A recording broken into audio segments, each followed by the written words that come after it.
Hello and welcome again to card number 5 of my Christmas and Christmas of Tidings suite. This is an event that we are making 8 cards, Christmas cards, and using the suite and focusing mainly on the DSP. So I'm going to show you card number 5.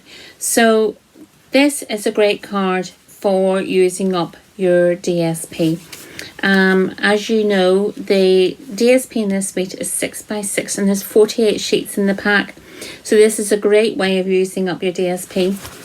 The quality of the paper is almost card-like. It's not quite paper thin, and therefore it lends itself towards this. And if you've any more sort of fairly sturdy card in your stash, this is a great card or a great design that you can use. So basically the front of it is DSP. On the back of it you have approximately 3 centimeters of overlap, and that's what you put the base card to, and then we have the insert, and you can embellish it whatever way you want, but the colors in this paper are, I think, they're just so pretty. You don't really need to overdo it with anything else. So in your pack you will have your sheet of 6x6, and you will have your base card, the layering or matting sheet for your sentiments inside, and then you will have this little bit that's for the front of the card and 3 little red jewels. So I'll show you what the size of your DSP is, what we're going to cut it. We're going to cut the DSP 14.5 centimeters by 13.5 centimeters. And I'll show you what the scoring is when we get to that bit. So the back piece is 14.5 centimeters long and 10.5 centimeters wide. So it's a regular card size that fits into your A6 or C6 envelope. So and the trimming for the DSP. So we shall go to 13.5 centimeters, if you can see that there. Cut at 13.5. Now what I will say is this paper does not have any sort of regular pattern, so it doesn't matter what way you cut it.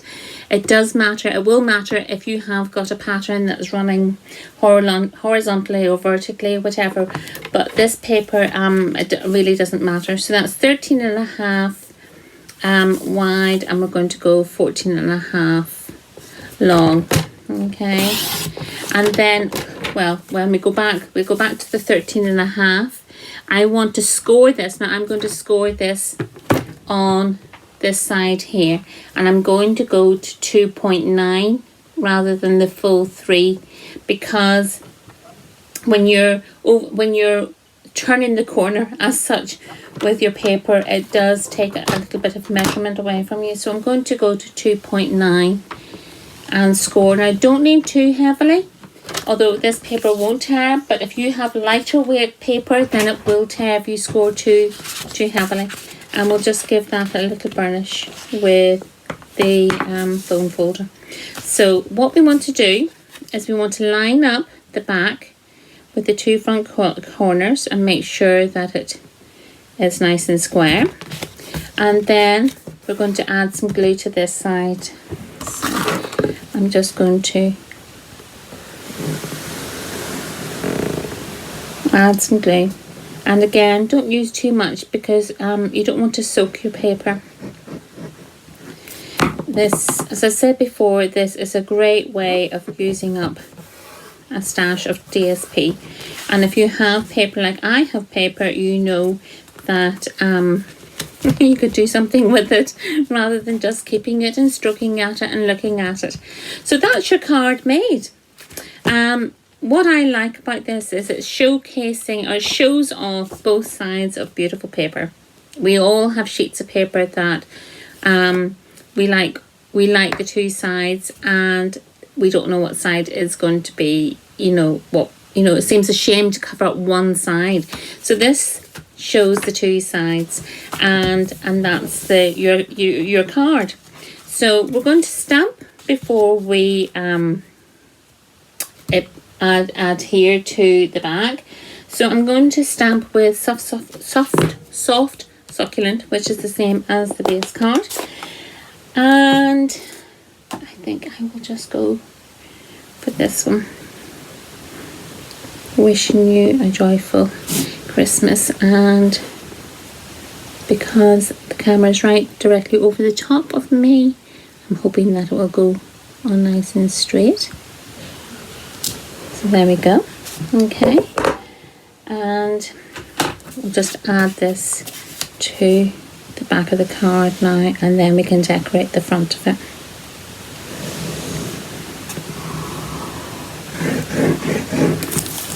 I mean, you could run up quite a few of these quite quickly, and as I said, the more you decorate, if you have plain paper with a very subtle, sort of embossed pattern on it, then this would be ideal, and you could really decorate this more. So my front, I'm adding it's the rectangle again from the Stitch So Sweetly, and it's the second largest one that I've used to cut out the Evening Evergreen rectangle with. And just quickly add some glue there and add this in the center, like so.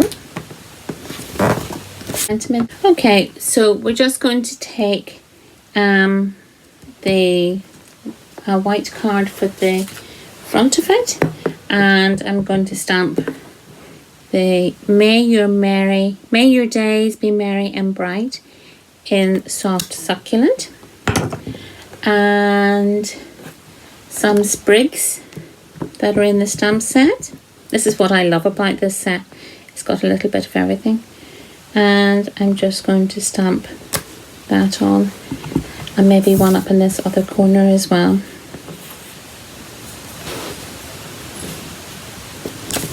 There, like so. And maybe a couple of leaves as well.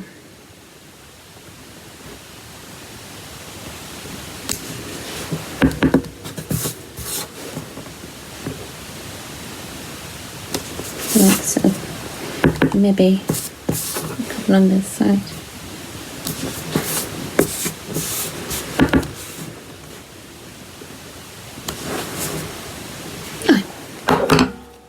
I must have some ink on my fingers. I've made a little mark there, but I can add my jewels there. So I'm just going to add this directly onto the top with some glue. I'm not going to add dimensionals onto this one. And so this little insert is about 5.5 by 8.4, and it just fits in nicely inside the stitch layering. So as I said, I've made a little mark there, and this is the great thing about crafting. You can cover up any little marks like this with a jewel. So I'm going to add, and the red really makes this card pop then because of the berries that are on it. And last one, maybe on that mark there. There we go. So that is card number 5. I hope you enjoy this tutorial. It's certainly one to keep in mind for a quick card for any occasion. And I'll see you again soon for card number 6. Bye bye for now.